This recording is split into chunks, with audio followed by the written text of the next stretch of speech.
నమస్తే, welcome to NXT J news. ఈనాటి వార్తా విశేషాలు. ఆంధ్రప్రదేశ్ రాష్ట్ర ఉప ముఖ్యమంత్రి కొనితెల పవన్ కళ్యాణ్ వరుస పర్యటనలతో బిజీగా ఉన్నారు. డిప్యూటీ సీఎం పవన్ కళ్యాణ్ గత 2 రోజులు మన్యం జిల్లాలోని పలు గ్రామాలు, మండలాలను సందర్శించారు. ఎన్నో ఏళ్లుగా రోడ్డు లేని గ్రామాలని రోడ్లు వేయడానికి శంకుస్థాపన చేశారు. గిరిజన గ్రామాల అభివృద్ధికి పలు కార్యక్రమాలకి శ్రీకారం చుట్టారు. ఈ పర్యటనలో భాగంగా పవన్ కళ్యాణ్ అరకు ప్రాంత గిరిజన సాంప్రదాయ నృత్యం దింసాను అక్కడ దింసా మహిళా నృత్య కళాకారులతో కలిసి చేశారు. రేపు పెనమలూరు నియోజకవర్గంలో జనసేనాని రాష్ట్ర ఉప ముఖ్యమంత్రి పవన్ కళ్యాణ్ పర్యటించనున్నారు. కంకిపాడు మండలంలోని పలు అభివృద్ధి కార్యక్రమాలకు శంకుస్థాపనలు, పలు అభివృద్ధి పనులకి శ్రీకారం చుట్టనున్నారు.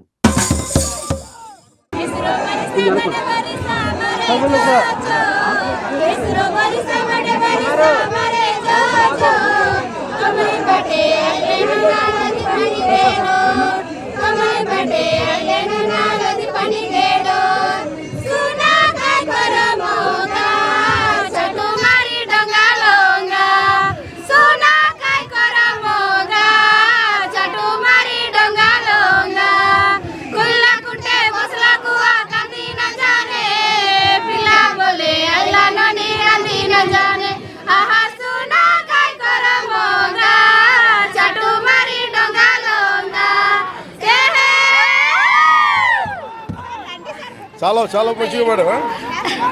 అర్థం ఏంటి సార్? మా లాంగ్వేజ్ తోని పాట పాడాను. ఏ భాష అది? ఒరియా భాష. ఒరియానా? ఇంకొకసారి పాడండి. ఒకదాన్ని పాడు. ఎసురో బరిసా బడ బరిసా మరే జోజో ఎసురో నాకు నేర్పించు.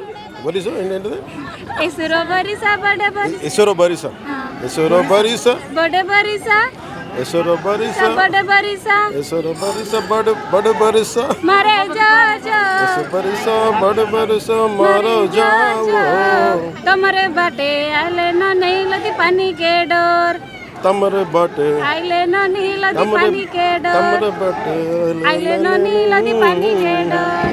చాలా బాగుంది. ఏపీ సీఎం చంద్రబాబు తన భద్రతని కుదించనున్నారు. సిబ్బంది స్థానంలో టెక్నాలజీని వినియోగించాలని ఆయన నిర్ణయం తీసుకున్నారు. ఉండవల్లిలోని సీఎం నివాసంలో సిబ్బందికి బదులు డ్రోన్తో పహారా కాయనున్నారు. ఇది కొత్తగా అనుమానాస్పదంగా ఏది కనిపించినా వెంటనే మానిటరింగ్ టీంకి సమాచారం చేరవేస్తుంది. దానికి కేటాయించిన డక్ పై అదే ఛార్జింగ్ పెట్టుకుంటుంది.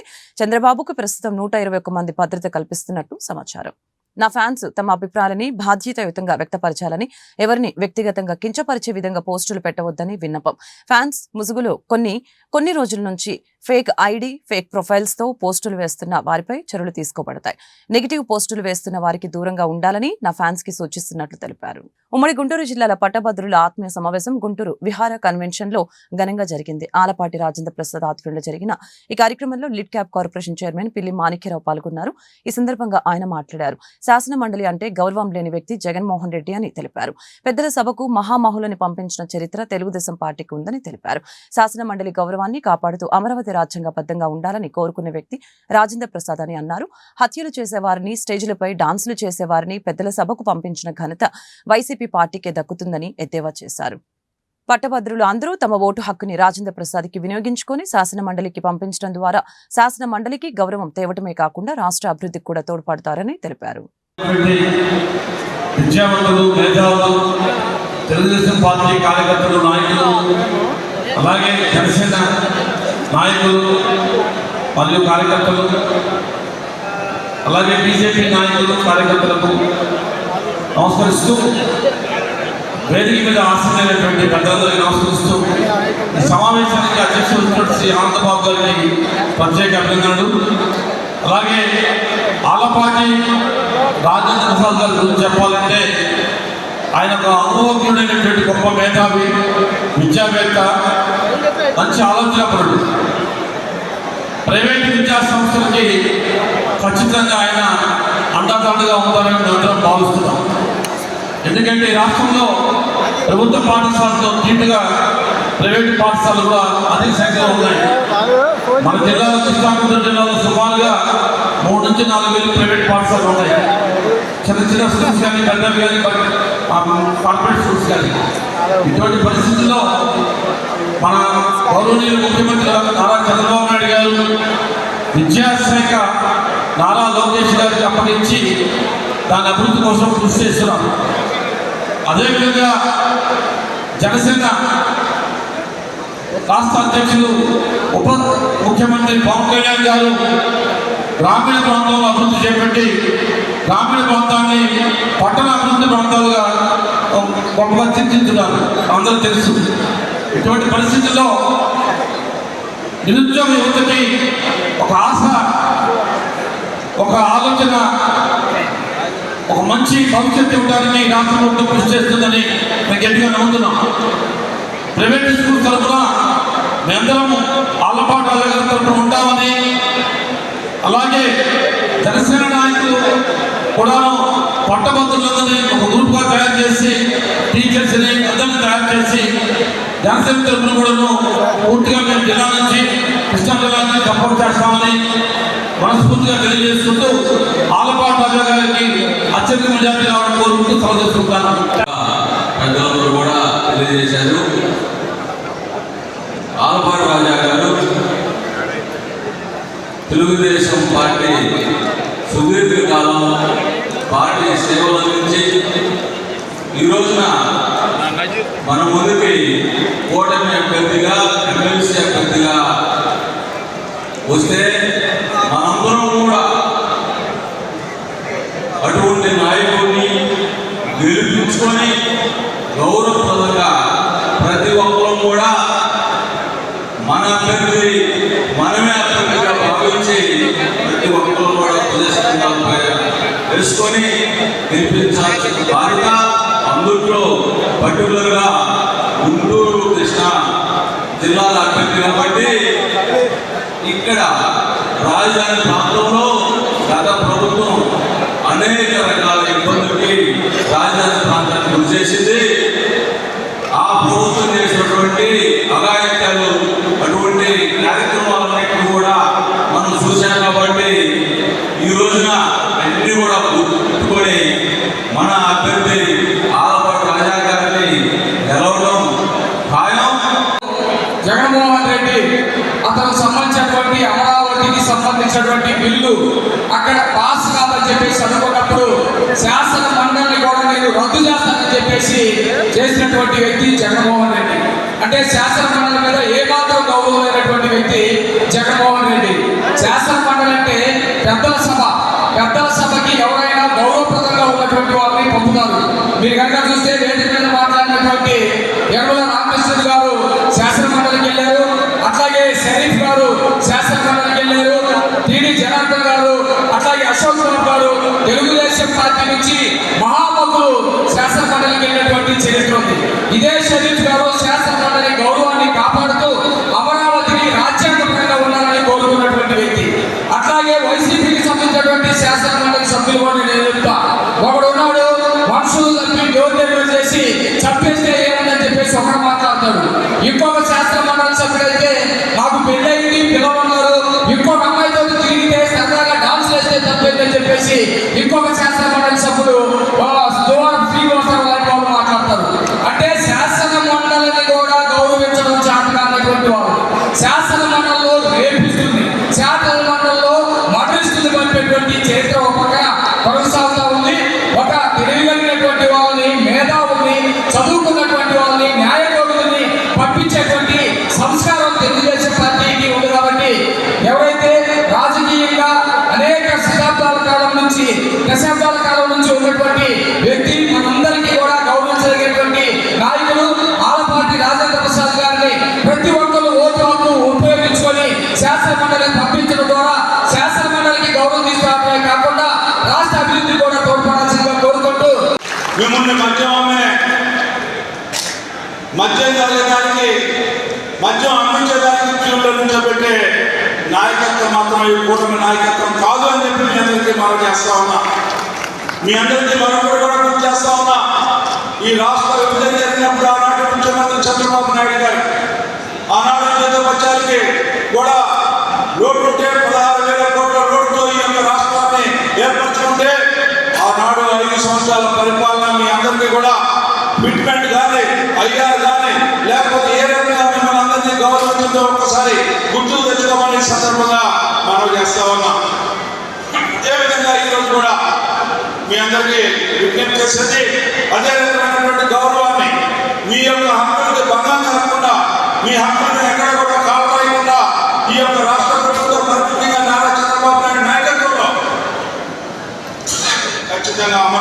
చేస్తామని చెప్పి మీకు మనం చేస్తాం.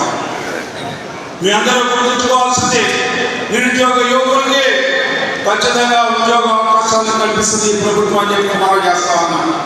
అంతేకాకుండా ఎవరైతే స్వయం శక్తితో మీ కాళ్ళ మీద నిలబడాలనుకుంటే ఈనాడు పీపుల్ పబ్లిక్ పార్టిసిపేషన్ కార్యక్రమంలో మిమ్మల్ని అందరినీ కూడా భాగస్వామ్యం చేయాలన్నది ఈనాటి కూటమి ప్రభుత్వం యొక్క ఆలోచన. అందుకే విజన్ 2047ని మొన్న అనౌన్స్ చేశారు విజయవాడలో. మీ అందరికీ తెలుసు విజన్ 3 నాయకుడు ఎవరన్నది. విజన్ 2020 1994లో అనౌన్స్ చేసినప్పుడు ఇది సాధ్యమా అని చెప్పి అనుకుంటే ఈనాడు ఉమ్మడి రాష్ట్రంలో గతంలో తెలంగాణ రాష్ట్రం ఏ రకంగా ఉందో అనేది మనం ఒకసారి చూస్తే ఆ మేధస్సుకి నాంది పలికినటువంటి నాయకుడు ఎవరంటే నారా చంద్రబాబు నాయుడు గారు అని చెప్పి మనందరం కూడా గుర్తుంచుకోవాల్సిన అంశం. ఆ రకంగా దూరదృష్టి కలిగిన వాడు, లేకపోతే విశిక్షణతో ఆలోచించిన వాడు, అదేవిధంగా మానవత విలువలు కలిగిన వాడు, ఈనాడు మానవీయత ఆలోచించేవాడు ఈ రోజున ఈ రాష్ట్ర ముఖ్యమంత్రి కావడం మనందరూ యొక్క అదృష్టం అని చెప్పి నాటికి భావిస్తా ఉన్నాం. ముందులో గౌరవించే నాయకత్వం, అంతేకాకుండా ఎవరు ఏ రకమైనటువంటి ఏ వర్గం ఏ రకమైనటువంటి అవసరాలు ఉన్నాయో అవసరాలకు తగ్గట్టుగా విధానాలు నిర్ణయించి దాని విధంగా శాసనాన్ని తీసుకొచ్చే నాయకుడు ఈ రోజున మన ముందులో ఉన్నాడు అని చెప్పి మీకు మనవి చేస్తూ, అలాంటి నాయకత్వానికి మద్దతు పలికే విధంగా ఈ విజయం అనేది తప్పనిసరి. ఈ విజయం మీ విజయంగా మరొకసారి గతంలో సాధారణ ఎన్నికల్లో 124 మందిని ఏ రకంగా గెలిపించి ఒక సంచలనాత్మకమైనటువంటి చారిత్రాత్మకమైనటువంటి విజయాన్ని ఏ ఇచ్చారో మరొకసారి అదే స్ఫూర్తితో ఈ విజయాన్ని ఇవ్వమని చెప్పి మీ ఆశీస్సులు సహాయం నాకు అందించి నన్ను గెలిపించమని చెప్పి సందర్భంగా మనందరినీ కోరుకుంటూ 75 ఏళ్ల స్వాతంత్ర భారతదేశంలో ఎప్పుడు చూడనటువంటి దారుణాలని పార్లమెంట్లో చూశామని బీజేపీ అధికార ప్రతినిధి సాధినేని యామిని శర్మ తెలిపారు. విజయవాడలో ఆమె మీడియాతో మాట్లాడారు. కేంద్ర హోంమంత్రి అమిత్ షా వీడియో పేరుతో బీజేపీని బూచిగా చూపించే ప్రయత్నం చేస్తున్నారని ఆమె మండిపడ్డారు. డాక్టర్ బిఆర్ అంబేద్కర్ పై అమిత్ షా చేసిన వ్యాఖ్యలను వక్రీకరించి తప్పుడు ప్రచారం చేస్తున్నారని యామిని ఆగ్రహం వ్యక్తం చేశారు. అమిత్ షా మాటలను ఎడిట్ చేసి ప్రచారం చేస్తున్నారంటూ నిప్పులు చెరిగారు. ఈ ఘటనని తాను కూడా ఖండిస్తున్నట్లు బీజేపీ అధికార ప్రతినిధి యామిని శర్మ చెప్పారు. ఒక రకమైనటువంటి నిందలు వేయాలి అని చెప్పని చేసిన ప్రయత్నాన్ని భారతీయ జనతా పార్టీ తీవ్రంగా ఖండిస్తోంది. మనకు తెలుసు, ఒక సామెత ఉంది తెలుగులో, పుట్టకతో వచ్చింది పిడకలతో కానీ పోదు అని. అలాగే కాంగ్రెస్ పార్టీ పెట్టినప్పటి నుంచి, అసలు పెట్టిందే విదేశీయులు, కానీ అది పెట్టినప్పటి నుంచి కూడా ఏ విధంగా భారతదేశాన్ని భారత ప్రజల్ని పట్టి పీడిద్దాము, అవినీతి చేసి భారతదేశ ప్రజల యొక్క రక్తాన్ని పీడిద్దాము, అవినీతి చేసి వాళ్ళ కుటుంబాన్ని సామ్రాజ్యంను ఏర్పాటు చేసుకుని దేశాన్ని ఎల్లకాలము మనమే పాలన చేయాలని చెప్పని వారి స్వార్థం ఉన్నదో మనం చూస్తూనే ఉన్నాం. ఎన్నో దేశ వ్యతిరేక చర్యలు కూడా కాంగ్రెస్ పార్టీ చేస్తూనే ఉంది. దాన్ని ఎటువంటి చర్యలు కూడా అంటే చాలా భాగం కూడా భారతదేశ భూభాగం విదేశాలు ఆక్రమించుకోవడానికి అవకాశం ఇచ్చింది కూడా కాంగ్రెస్ హయాంలోనే. గత వారం చర్చలో చూస్తే పార్లమెంట్లో చాలా పెద్ద రగడ చేశారు. అమిత్ షా గారు, కేంద్ర హోంమంత్రి అమిత్ షా గారు పార్లమెంట్లో మాట్లాడినటువంటి ఒక సందర్భంలో కొన్ని సెకండ్లు, ఒక 10 సెకండ్లు వీడియో తీసుకొని దాన్ని ప్రజలకు తప్పు పట్టే విధంగా దాన్ని మిస్లీడ్ చేసి ఒక ఫేక్ నెరేటివ్ని ప్రజల మైండ్లో పంపించి భారతీయ జనతా పార్టీని బూచిగా చూపించే విధంలో కాంగ్రెస్ పార్టీ అత్యంత దిగజారుడుతనాన్ని ప్రదర్శించింది. దీన్ని భారతీయ జనతా పార్టీ తీవ్రంగా ఖండిస్తూ ఉన్నాము. అసలు పొద్దున లేస్తే రాజ్యాంగము అని చెప్పని ఒక పుస్తకం డైరీలాగా పట్టుకొని తిరుగుతూ ఉంటాడు రాహుల్ గాంధీ. కానీ ఇంతవరకు అందులో ఒక్క పేజీ కాదు కదా, ఒక్క పదము కూడా చదివినటువంటి దాఖలాలు కూడా లేవు. నిజంగా రాజ్యాంగాన్ని కనుక మొట్టమొదటిసారిగా రాసినటువంటి రాజ్యాంగాన్ని అయితే ఇప్పటికీ కాంగ్రెస్ వారు కానీ ముఖ్యంగా రాహుల్ గాంధీ కానీ చదివి ఉండుంటే అందులో సనాతన ధర్మానికి రాముల వారి గురించి కానీ శ్రీకృష్ణుల వారి గురించి కానీ అందులో ఉన్నటువంటి అంశాన్ని కనుక వారు చదివి అర్థం చేసుకుని ఉంటే ఈ కాంగ్రెస్ పార్టీ లీడర్లకి భారతదేశపు ఆత్మ సనాతన ధర్మం అని అర్థమయ్యేది.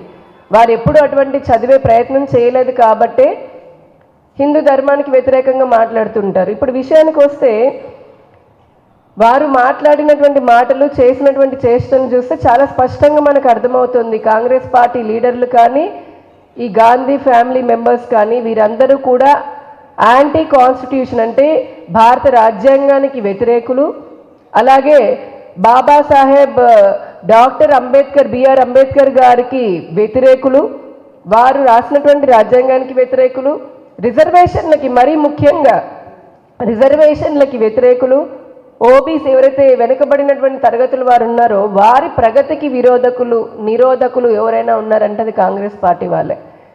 అంబేద్కర్ గారి గురించి భారతీయ జనతా పార్టీ ఏదో అవహేళన చేసింది అని చెప్పని పెద్ద ఎత్తున ఒక దుష్ప్రచారం అనేది చేస్తూ ఉన్నారు. మీడియా సాక్షిగా మా కేంద్ర పార్టీ కానీ అందరం కూడా మీ అందరికీ తెలిసిందే ఒరిజినల్ వీడియోని ఇచ్చాం కూడా మేము. ఏదైతే కాంగ్రెస్ మార్పు చేసిందో లేదా ఒక 10 సెకండ్లను చూపించి తప్పుడు ప్రచారం చేస్తుందో దానికి నిజమైనటువంటి భాషణ అయితే ఉందో అది కూడా మీ అందరి ద్వారా ప్రజలకి చేర్చే ప్రయత్నం చేశాం మేము. మొన్న లోక్సభ ఎలక్షన్స్లో కూడా చూసాము. సాక్షాత్తు భారత ప్రధాని నరేంద్ర మోదీ గారు అలాగే కేంద్ర హోంమంత్రి అమిత్ షా గారు మాట్లాడినవి ఆర్టిఫిషియల్ ఇంటెలిజెన్స్ తోటి మార్చి పారేసి మరి దుష్ప్రచారం చేశారు ఇదే రిజర్వేషన్ల విషయంలో.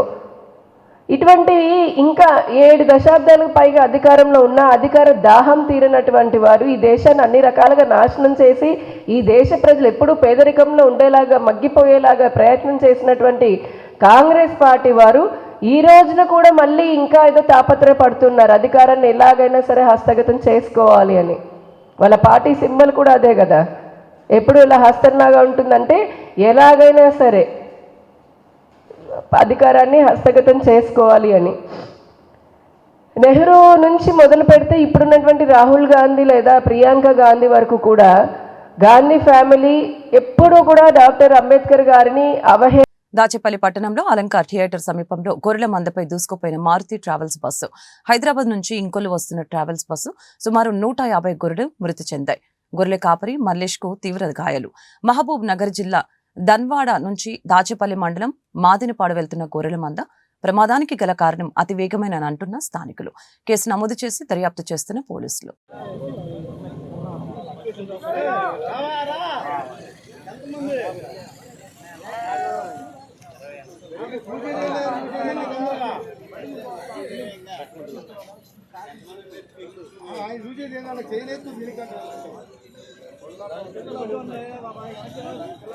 శాస్త్ర సాంకేతిక రంగాల ద్వారానే అభివృద్ధి సాధ్యమని AP technology services chairman Mannava Mohan Krishna తెలిపారు.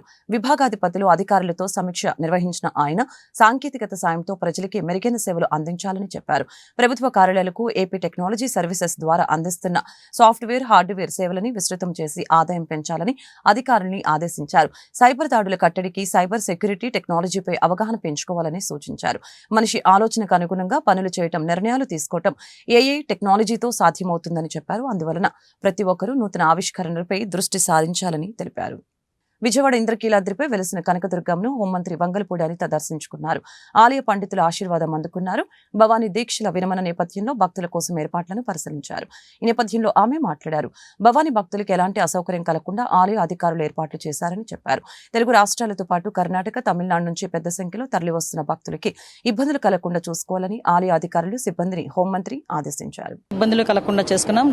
డ్రోన్స్ ని ఏర్పాటు చేసుకుని భక్తుల తాలూకా కదలికలను కూడా మనం ఆ మూవ్మెంట్ ని కూడా చూసుకోవడం కానీ ఎక్కడా కూడా ఎటువంటి దొంగతనాలు జరగకుండా, ఎటువంటి అవాంఛనీయ సంఘటనలు జరగకుండా ప్రతి ఒక్కటి కూడా చాలా మానిటర్ చేసుకున్న సందర్భం. మీకు తెలుసు ఇక్కడ పైన కొండ మీద కానీ కొండ కింద కానీ కొంచెం మనం మానిటరింగ్ కూడా మనం సర్వేలెన్సెస్ కూడా పెట్టుకుని మనం యాజిటీస్ గా మనం కమాండ్ కంట్రోల్ రూమ్ పెట్టుకుని ఏర్పాటు చేసుకోవడం జరిగింది. 25th వరకు ఏదైతే ఈ విరమణ కార్యక్రమాలు ఉన్నాయో విరమణ కార్యక్రమాలకి కూడా ఎక్కడా కూడా ఎటువంటి ఇబ్బంది లేకుండా డిపార్ట్మెంట్ వాళ్ళు, దేవాదాయ శాఖ వారు అన్ని ఏర్పాట్లు చేశారు. ఇందాక నాకు ఇక్కడ అమ్మవారి విశిష్టత ఏంటంటే చిన్న చిన్న పిల్లలు కూడా 40 రోజుల పాటు దీక్ష చేసి వస్తారు. వాళ్ళు కూడా కాలినడకని వస్తారు. నేను ఇందాక ఒక అమ్మాయిని అడిగాను, ఏ క్లాస్ చదువుతున్నావు అంటే 3rd క్లాస్ చదువుతున్నానండి అని చెప్పి. ఎన్ని రోజులు చేశాను? 40 రోజులు చేశాను దీక్ష అని చెప్పింది. అంటే 40 రోజుల పాటు ఒక చిన్న పిల్లలు అంటే 6-7 సంవత్సరాల పిల్లలు, 8 సంవత్సరాల ఆడపిల్లలు కూడా ఈ రోజు దీక్ష చేసుకుని, మగపిల్లలు దీక్ష చేసుకుని అమ్మవారిని ఒక్కసారి చూసి వెళ్దాము, అమ్మవారి కరుణ ఉంటే చాలు అనుకుని వచ్చిన సందర్భంలో అమ్మవారి దర్శనం కూడా ఎక్కడ కూడా ఎటువంటి తోపులాట్లు లేకుండా చాలా ప్రశాంతంగా దర్శనం చేసుకుని వాళ్ళు ఏదైతే దీక్ష చేశారో ఆ దీక్ష విరమించే పరిస్థితి ఈ రోజు కనిపిస్తా ఉంది. అమ్మవారి ఆశీస్సులు అందరికీ ఉండాలని మనస్ఫూర్తిగా కోరుకుంటున్నాం. ఈ రకంగా చేసే ఏర్పాటు. తిరుమల తిరుపతిలో భక్తుల రద్దీ తగ్గింది. శ్రీవారి దర్శనానికి డైరెక్ట్ లైన్లోకి అనుమతినిస్తున్నారు. అర్ధరాత్రి వరకు శ్రీవారిని 65,299 మంది భక్తులు దర్శించుకున్నారు. శ్రీవారి సన్నిధిలో ఎంపీ తనుజరాని సందర్శించారు. దంత వైద్యుల నమ్మకానికి ప్రతీక, చిరునవ్వులకి చిరునామా. అలాంటి ఈ వృత్తి దేవుడిచ్చిన ఓ వరం. సిబా డెంటల్ కాలేజ్ వార్షికోత్సవ వేడుకలకి స్థానిక ఎమ్మెల్యే ధూళిపాల నరేందర్ గారితో కలిసి హాజరైన క్రమంలో వైద్యులకు ఎదురయ్యే సవాళ్లను అధిగమించే కార్యక్రమాన్ని వివరించగలిగారు. పేషెంట్లకి వైద్యులు అందించిన నమ్మకం, భరోసా వృత్తిపరంగా ఆ వైద్యులని ఉన్నత స్థానాలకి చేరుస్తుందని మర్చిపోవద్దని సూచించారు. Dental doctor could be one of your stepping stone, but build other habits. Sometimes, what happens actually when I was a child, my father said, you should be a doctor. Then I went to become a doctor. But these days you have a lot more knowledge and your heart will tell you what you are really good at it. So don't let your passion, your desire be obstructed because you have become a dental doctor. And you can cultivate both of them while you are preparing for dentistry.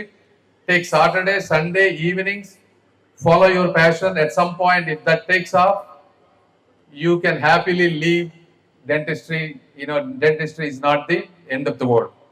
So that's number 2. Number 3, you are all probably, because you are all here, that means you are some of the top people in dental profession, I assume, based on this ranking and whatever the marks. When you have ఈ వార్తలు ఇంతటితో సమాప్తం. మరొక bulletin మళ్ళీ కలుద్దాం. నమస్కారం.